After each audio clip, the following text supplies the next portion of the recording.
1927 साली श्री दत्त गायन समाज बार्शी शाखेची सुरुवात झाली आणि आज तागायत डॉक्टर अबोली सुलाखे मॅडम आणि अमोल सुलाखे सर हे पुढं नेत आहेत हीच परंपरा. आणि आम्ही सगळे त्यांचे विद्यार्थी छान घडलेलो आहोत. सकाळचा अगदी चहापासून ते आत्ता गरमागरम पोळी, वांग्याची भाजी, कढी, भात असं इतकं छान सुगरण जेवण पण आम्हाला देशपांडे वेजमध्ये मॅडम आणि सरांनी छान दिलेलं आहे. तर शास्त्रीय संगीत म्हणजे मी पहिल्यांदा ऐकलं मॅडम हे सगळं. तर खूप छान वाटलं. इतकी बैठक नाही आहे माझी, म्हणजे त्या स्क्रोलिंगमध्ये मी पण थोडीफार मिसळी गेली आहे. तर खरं तर ही परंपरा चालू राहायला पाहिजे. तर त्यासाठी काय सांगाल तुम्ही? आत्ता जी नवीन पिढी सगळी मोबाईलमध्ये गुंतली आहे किंवा आपल्या बार्शीमध्ये आत्महत्येचं प्रमाण जास्त वाढलं, तर असं या क्षेत्रात जर आलं तर मेंटली पण जरा स्ट्रेस कमी होतील, काय सांगा? नमस्कार. श्री दत्त गायन समाज बार्शीच्या वतीने आणि पंडित आप्पासाहेब जळगावकर फाउंडेशन पुणे यांच्या वतीने यावर्षी प्रथम दत्त जन्मोत्सवाला पुणे आणि मुंबई इथून 8 ते 10 कलाकार आले. त्या सर्वांचं आधी मी हार्दिक अभिनंदन करते, आभार मानते की बार्शीकरांना जी अतृप्त अशी मेजवानी मिळाली. म्हणजे अतृप्त राहिलो आम्ही, खरं म्हणजे आम्हाला खूप ऐकायचं होतं. पण मला असं वाटतं की परमेश्वराची इच्छा होती यावर्षी खूप छान ऐकायला मिळालं. गायन, वाद्य आणि त्यातही हार्मोनियम, एकल वादन, सोलो आणि तसंच सहवादन असे सगळे प्रकार ऐकायला मिळाले. आणि गाण्याचाही आनंद, जो क्लासिकल आम्ही म्हणतो ना, जो सगळ्याच संगीताचा बेस आहे. म्हणजे लोकसंगीत म्हणा, भक्तिसंगीत म्हणा, कुठल्याही प्रकारचं चित्रपट संगीत म्हणा, त्या सगळ्याला कुठेतरी आम्ही क्लासिकलशी जोडतो. कारण शेवटी ते सगळे सारेगम पधनी हे 7 सूर सगळीकडेच आहेत. त्याच्यामुळे सुरांनी सुराला जसं जोडून संगीत निर्माण होतं, तसं खरं म्हणजे माणसांनी माणसाला जोडणं हे खरं संगीताचं मुख्य हेतू आहे. की ही जी कला आहे ही परमेश्वराकडे नेणारी आहे. म्हणून म्हटलं जातं की परमेश्वरच म्हणतो की मद्भक्ता यत्र गायती तत्र तिष्ठामि नारद. तर मी जिथे जिथे तुम्ही गाल, जिथे कलेची उपासना आहे, जिथे आराधना आहे, जिथे तपश्चर्या आहे, जिथे कलाकार मंडळी परमेश्वराचं पूजन करतात, तर हा कला ही देवाच्या म्हणजे काय म्हणतो आपण की देवाचं रूप वर्णन करणारी, देवासाठी भक्ती म्हणून आहे. हे म्हणजे मनोरंजन हा फक्त हेतू नाहीच आहे. त्यामुळे शास्त्रीय संगीताच्या विविध रागातून ज्या बंदिशी आहेत त्या सगळ्या बंदिशी परमेश्वराचे वर्णन करणाऱ्या किंवा भक्तिसंगीत या माध्यमाकडे नेणाऱ्या, म्हणजे एक आपल्याला आपल्यासाठी म्हणून आनंदासाठी ही कला आहे. ठीक आहे, लोकांसाठी नाही, स्वांत सुखाय म्हटलं जातं. पूर्वीचे सगळे कलाकार माझ्यासाठी, मला आवडतं म्हणून करत होते.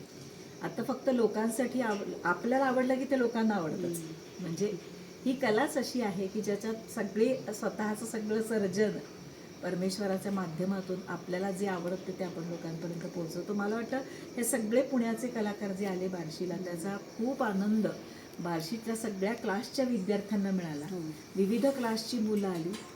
उमाताई सामंतगावकर आल्या, प्रसाद सहस्रबुद्धे आल्या, अर्चना पानसे आल्या आणि सर्व सत्कारमूर्ती म्हणजे आमचे कलाकार आले. त्यांच्या सत्कारासाठी मान्यवर आले. डॉक्टर विलासराव देशमुख आले, डॉक्टर कृष्णा मस्तूर आले, प्रमोदिनी कोठारी आल्या, डॉक्टर हेमंत साने आले. आज प्रगतीशील शेतकरी तुळशीदास गव्हाणे आले. मग असे मान्यवर बार्शीतले की ज्यांना खरंच संगीताची आवड आहे ते आपणहून एका आमच्या हाकेवर आले. त्यामुळे मला वाटतं की यांचाही आम्ही थोडा सन्मान ठेवला.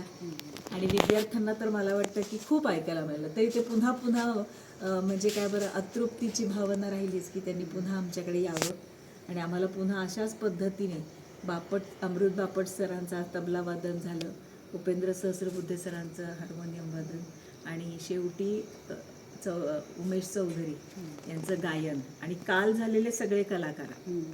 म्हणजे कालचा जो कार्यक्रम होता ती सुरुवात होती खरं म्हणजे बऱ्याच वर्षांनी हा असा माहोल निर्माण झाला आणि हा असा टिकला पाहिजे की ज्यामुळे बार्शीतलं वातावरण सुधारायला, मुलांपर्यंत पोचायला क्लासिकलच्या माध्यमातून जो आनंद आहे तो मुलांपर्यंत पोचायला मदत होईल.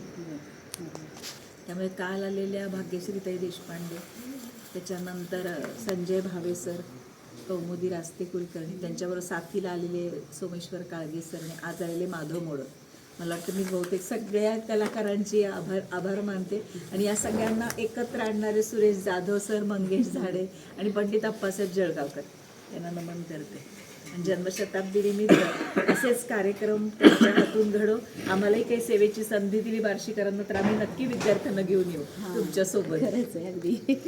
धन्यवाद. स्टेजच्या टेबलपासून, खुर्च्यापासून, सतरंजीपासून, माईक सिस्टीम, कलाकार या सगळ्यांना सूचना देणारे म्हणजे आमचे अमोल सुलाखे सर. हां, एकदा हाक मारली की ते सगळं हल्लंच पाहिजे पटकन. तर काय सांगाल सर, 3 दिवस इतकं छान, म्हणजे मला पण खूप चांगलं वाटलं. पहिल्या दिवशीच्या आमच्या मुलांच्या हां, 2 तारखेला दत्त जयंतीनिमित्त स्थानिक कलाकारांना स्थानिक कलाकारांचा कार्यक्रम पहिल्या दिवशी झाला. सगळं जे विद्यार्थी परीक्षेला बसतात गांधर्व महाविद्यालयाच्या, ते सगळे विद्यार्थी, त्यांचं गायन वादन असं दत्त गायन समाजामध्ये हा कार्यक्रम झाला. आणि दुसऱ्या तिसऱ्या दिवशी पंडित आप्पासाहेब जळगावकर जन्मशताब्दीनिमित्त पुण्याहून मुंबईहून जे सगळे मोठे कलाकार, पंडित आप्पासाहेब जळगावकरांचे शिष्यवर्ग जे सगळे आलेले होते, अतिशय सुरेख आणि दमदार असा शास्त्रोक्त संगीताचा गायनाचा संगीत महोत्सव झाला. एका श्रोत्यांनी इतकी छान एक अभिप्राय दिला की बार्शीत बसून आम्हाला सवाई गंधर्वाचा कार्यक्रम ऐकल्यासारखा आम्हाला आज वाटतंय. म्हणजे त्या दर्जाचे सगळे कलाकार होते. आणि तो पुढं असंही म्हणाला तो श्रोता की हे शिष्य जर इतके असे पट्टीचे गाणारे वाजवणारे आहेत तर त्यांचे गुरु कसे असावेत, कसे असतील, असं थोडंसं त्यांचं ते हे होतं. तर खूपच सुंदर कार्यक्रम. सगळ्या कलाकारांनी, सगळ्या शिष्यवर्गांनी अगदी जीव ओतून आपली कला सादर केली आणि बार्शीकर रसिकांचे कान तृप्त झाले अगदी. काल कार्यक्रम संपला दुसऱ्या दिवशी तर लोक उठायला तयार नव्हते, अशी परिस्थिती होती की आणखीन चालू दे. संतोष अत्रे सरांचे हात आणि त्यांचं सांगणं, ते हार्मोनियममधून गात होते, वाजवत नव्हते. तर आम्हाला घडोघडी आप्पांची आठवण येत होती की आप्पाही आम्हाला असंच सांगायचे. आम्ही सगळ्या विद्यार्थ्यांना घेऊन कॉलेजच्या आप्पांच्या घरी गेलो होतो एकदा, तेव्हा आप्पांनी असंच ह्या मुलांना भाता द्यायला सांगितलं आणि स्वतः सुंदर कजरी, होरी आणि काही रागसंगीत ऐकलं होतं जेव्हा आमची मुलं ही BA ला वगैरे होती. म्हणजे इतका मोठा कलाकार पण मुलांच्या पातळीवरती येणं, त्यांना सोपं करून सांगणं, प्रेम देणं, यातनं प्रत्येकजण कसं प्रेम देतो हे वेगवेगळं असतं. त्याची व्याख्या आणि त्याचं समजावणं, ते पोचवणं, हे आप्पांचं फार वेगळं होतं.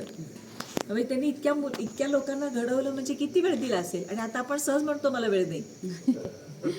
म्हणजे बघा की इतके मोठे कलाकार अत्यंत निगर्वी, अत्यंत प्रेम आणि ते सगळं हार्मोनियममधून व्यक्त करताना, मग ते जसराजजी सोबत आहेत का, किशोरीताई आहेत का, आमच्यासारखे सुरेश जाधव आणि मंगेश झाडेसारखी मुलं त्यांच्या समोर आहेत, ह्याचा विचार त्यांनी कधी केला नाही.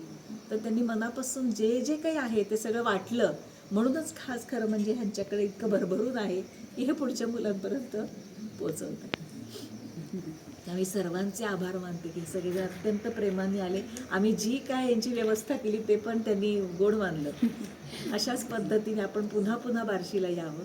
आमच्या सगळ्या रसिक श्रोत्यांना आणि नवीन येणाऱ्या मुलांना तुमच्या कलेने आणखीन आनंद द्यावा. विशेष उल्लेखनीय गोष्ट आम्हाला अशी सांगावीशी वाटते की संपूर्ण विद्यार्थ्यांनी हा कार्यक्रम पार पाडला. आपण पेलला म्हणजे निवेदन, परिचय करून देणे, त्या कलाकारांचा परिचय करून देणे, सत्कार करणे आणि बाकी सगळी छोटी मोठी कामं. एखादा संगीताचा कार्यक्रम करण्यासाठी काय कष्ट घ्यावे लागतात किंवा काय धडपड करावी लागते हे या मुलांना समजलं. आणि ही नवीन पिढी, दत्तगायन समाजाची बार्शीतली नवीन पिढी बार्शीतल्या लोकांना आज त्या निमित्ताने बघायला मिळाली. आणि ही संगीताची ज्योत ही पिढी पुढं नक्की पूर्णत्वास नेईल, यशस्वीरित्या पूर्णत्वास नेईल असा आम्हाला त्याच्याबद्दल आत्मविश्वास वाटतो. नक्कीच. म्हणजे असे काही वाईट विचार येत असतील किंवा स्ट्रेस फ्री व्हायचं असेल, श्री दत्त गायन समाजामध्ये हे सगळे मार्गदर्शक आपल्याला संगीत विषय शिकवतात. तर असा मनाशी मनाचा आत्म्याशी किंवा आत्म्याचा मनाशी संवाद या साधायचा असेल. या निमित्ताने आम्ही आमच्या दत्तगायन समाजातून जे जे संगीताचे विद्यार्थी शिक्षक झालेले आहेत, ज्यांनी विशेष प्रावीण्य प्राप्त केलेलं आहे, ज्यांना स्कॉलरशिप मिळालेली आहे, या सगळ्यांचा सत्कार आम्ही या मोठ्या कलाकारांच्या हस्ते सत्कार केला. त्याच्यामुळे बार्शीतल्याही जनतेला लोकांना कळून चुकलं की दत्तगायन समाजामध्ये किती विद्यार्थी कशा पद्धतीने तयार होतात आणि काय शिकतात आणि त्यांच्या शिकण्याचं फलित काय आहे, अशा पद्धतीने थोडंसं सगळ्यांना दिसून आलं.